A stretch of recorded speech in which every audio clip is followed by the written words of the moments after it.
My great-grandfather was very famously not a fan of the quality of the pavements on Sample Street in the 1970s.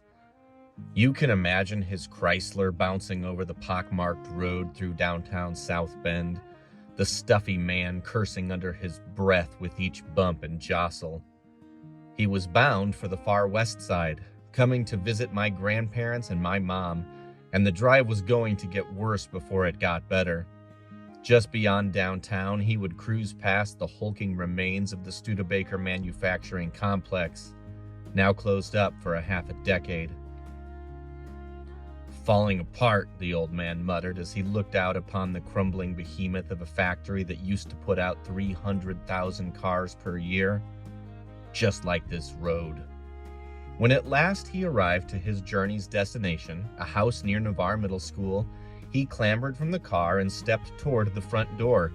He huffed and he puffed, and when the door opened, he was met by a portrait of his family, excited to greet him. It was then that my grandfather told his joke, and it was not a new joke. It was the one he told every single time.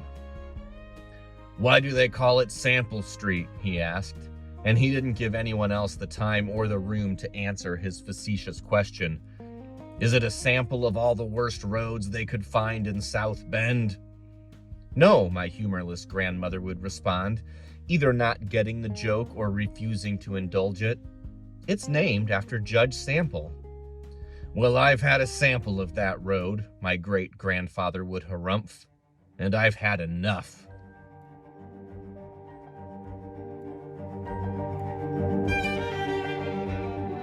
Hello and welcome to A Bend in Time, presented by the History Museum in South Bend. I'm your host, Aaron Helman, and during this series, we are going for a drive around South Bend, where we're going to tell the important, zany, strange, and unexpected tales behind the names of just a few of its streets. During the course of this episode, you'll hear fictional advertisements for very real historical companies and products.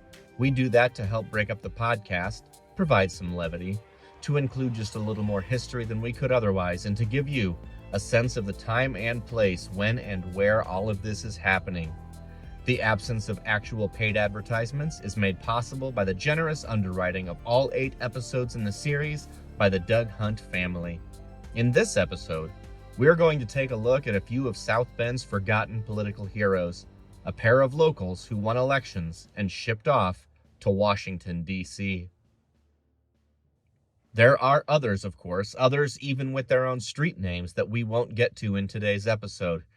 This podcast already did an entire 8-episode series about Schuyler Colfax, namesake of Colfax Street, and you absolutely should listen to those episodes if you haven't already. There's also Norman Eddy, namesake of Eddy Street. We're not going to get into his story today, but don't worry, we're saving him for a different upcoming episode in this series. And if we don't cover your favorite slightly obscure politician with a street named in his honor at all, then reach out and let me know.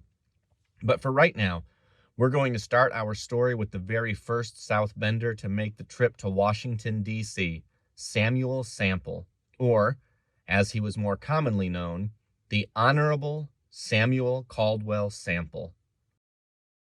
Sample was born in Maryland in 1796. The son of a carpenter and the oldest of 11 children. Sample's early life was filled with plenty of heartbreak, and only 2 of his siblings would live to see adulthood. Even in those times, when childhood mortality was an ever-present issue, that was a shockingly high rate. 5 of Samuel's siblings had lived and died by 1812 when the war broke out. The family's patriarch, John Sample, served as a captain during that war, leaving a 16-year-old Samuel Sample to serve as the man of the house in his father's absence. John returned at the war's end to discover his son was now a man, and that their heartaches were not yet over. A daughter died in 1817, 8 years old. Another in 1818, 19 years old.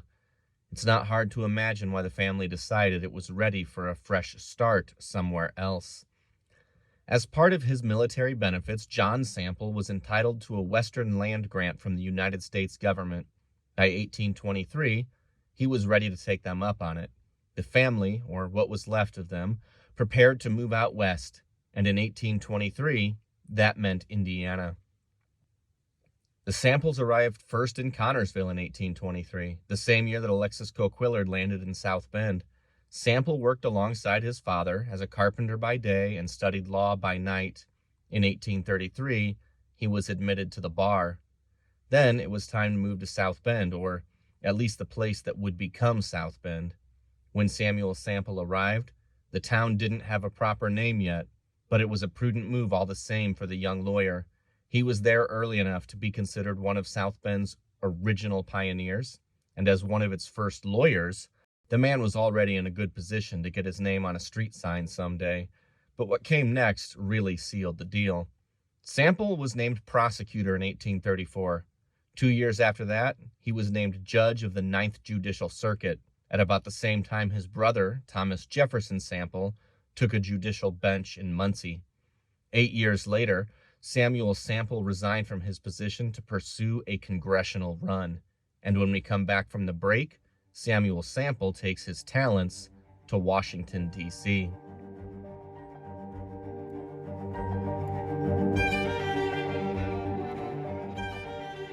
Visit the workshop of John Casteter, cabinet maker and undertaker near Madison and Main Streets. Whether you're looking to store Grandma's fine china or Grandma, John Casteter is ready to supply your needs. When you need a casketer, think John Casteter. And now back to A Bend in Time, presented by the History Museum.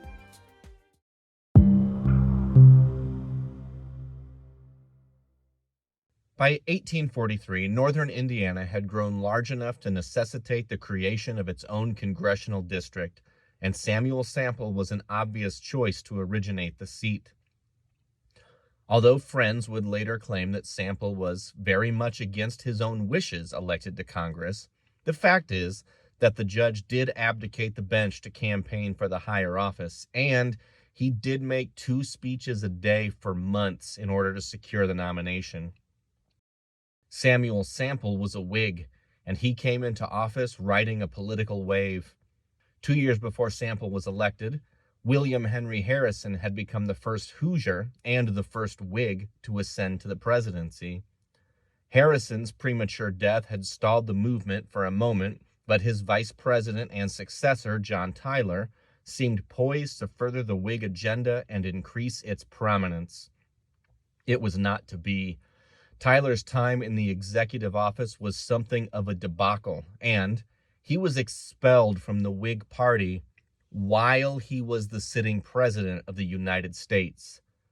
The down-ballot shockwave spelled disaster for Whigs across the nation, and Samuel Sample got caught up in the fallout. He served just 1 term and was ousted by a challenger from LaPorte. It was a brief stint in national politics. You might even call it just a sample. Samuel Sample returned to South Bend in the wake of his political defeat and kicked around the idea of running for office again, but he never did. He returned to the practice of law and served on the board of directors of the State Bank of Indiana.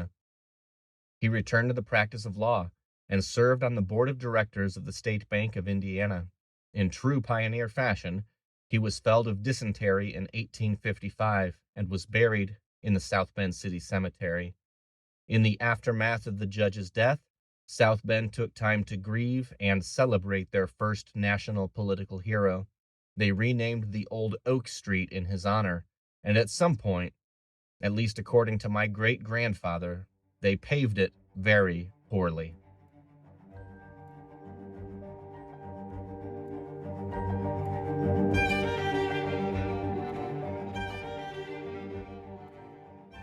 Come on out to Good's Opera House on February 4, 1885, for a night you will never forget.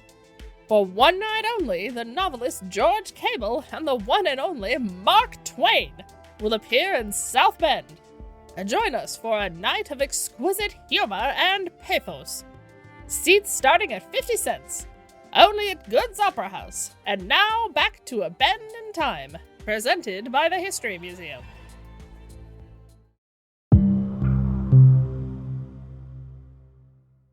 One of the great disappointments of my life came when I learned that Brick Road in South Bend was never actually paved with bricks. In retrospect, it should have been obvious. It wouldn't have made any sense for the disjointed rural route to have been paved with bricks back in the day. In fact, for a long time, the glorified dirt lane wasn't paved with anything at all. As a North Side kid, I encountered plenty of roads whose names didn't lend themselves to obvious nomenclatures. Who or what is a Kenilworth? Is there really a tree called an ironwood? Why was there a road in our neighborhood called Viking? But Brick Road made sense. As sure as Riverside was on the side of the river and Main Street was the main drag through downtown, I knew the story of Brick Road without needing to be told. I knew it had been paved with bricks. Of course, I was wrong. And of course, the real story is even better. The brick fellow who Brick Road is named after was born on a farm in Warren Township, was raised in South Bend, and died in 1908 after serving 5 successful terms in the House of Representatives. The eulogies remembered him as a man who was a reluctant political figure, and the obituaries recalled that Brick's own father had imagined a quiet mercantile life for his son, far away from the busyness of Washington, D.C. I have to call shenanigans on all of that. After all, Brick's father is the one who gave his son his name. A year before the Civil War started and 5 years before it was won, the Brick home was excited to welcome its newest arrival, a clever and curious little boy they named Abraham Lincoln Brick. Little Abe's teachers and early peers remembered him as diligent, serious, and studious. The South Bend Tribune even took care to report that as a child, the boy had a somber face and cared little for jokes. As was typical of the obituaries of the day, newspapermen lionized young Abe's earliest and most mundane accomplishments, remembering his heroic diligence in polishing the hardwood floors at the Arnold law offices, and sharing the following dispatch from his time at the Silverbee's clothing store, which, I have to admit, feels a little over the top.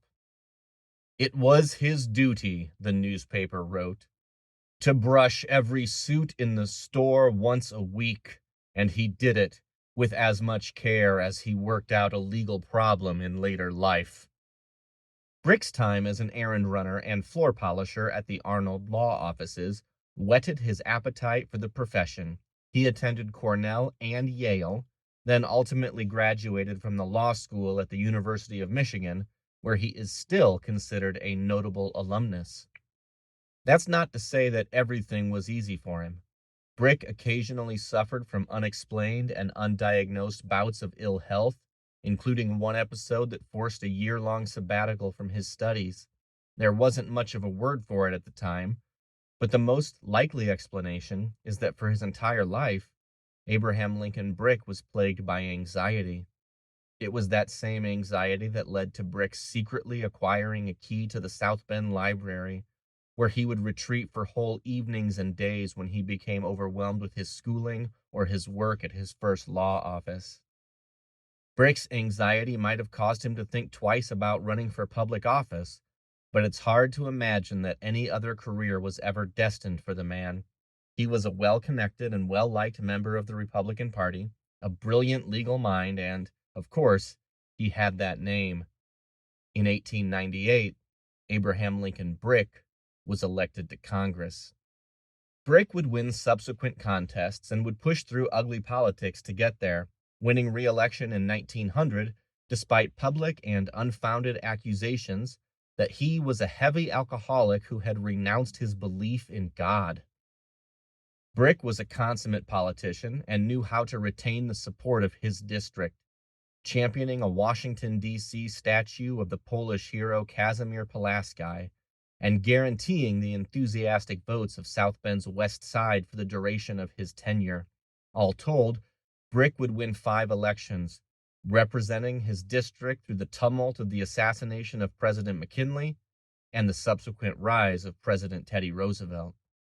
And it wasn't just the shoulders of the political elite that rubbed against Brick's own shoulders during his time in Washington.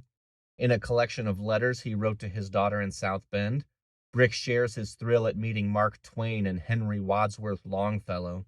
He is particularly impressed by a young man named Winston Churchill. And that's how I learned about the less famous Winston Churchill, a largely forgotten American novelist. During his time in the Congress, Brick was afforded opportunities to accompany delegations that visited Hawaii and the Panama Canal. He was an advocate for American expansionism, speaking on behalf of Alaskan interests 50 years before that territory attained statehood. At the same time, he was, by his own omission, an exclusionist. He was a proud champion of the Chinese Exclusionist Act and was the loudest voice against allowing Mormon polygamist Brigham Roberts to claim the congressional seat he'd rightfully won from his district. In both cases, Brick found himself on the winning side of the debate, and both positions only bolstered his place amongst a populace that was fearful of the unknown. Either way, when he successfully brought a statue of a second Polish hero, Tadeusz Kosciuszko, to Washington, the votes of his constituents were all but guaranteed. By 1908, he was a well-respected and highly esteemed member of Congress who sat on the House Appropriations Committee, the body's most important group. Brick seemed poised to ascend to bigger things if he chose to do so. As the election of 1908 approached, the sky was the limit for the 47-year-old from South Bend. It was not to be. Brick had been keeping a secret for years. Bright's disease had ravaged his kidneys, and during the state's Republican convention in April 1908, he found himself rushed to a sanatorium. Uremic poisoning took his life a day later. No one had ever known he was ill. It was a tremendous shock to South Bend, to the Republican Party, and to a Congress that brought a halt to its proceedings to process the surprising death of one of its leaders. His home county did not delay in naming a road in the man's honor, and as a long stretch of confusing, jogging farm lanes on the city's north side became more formalized, the Brick name became attached to it, slotting perfectly into St. Joseph County's neat alphabetical grid. Abraham Lincoln Brick is buried in the Riverview Cemetery. Hey, thanks for joining us on A Bend in Time presented by the History Museum in South Bend. There's more history waiting for you at historymuseumsb.org. I'm your host, Aaron Helman. The theme music is Whose Distance Is It Anyway by Neil Carmichael. Thanks again to the Doug Hunt family for underwriting this episode and all 8 episodes in the series. In our next episode, we're going back to school to travel some of the streets named after a few of the leaders and legends who built St. Mary's and the University of Notre Dame. I hope you'll tune in for that one next. Until then, keep learning new things, and remember, everything is fascinating as long as you stay curious.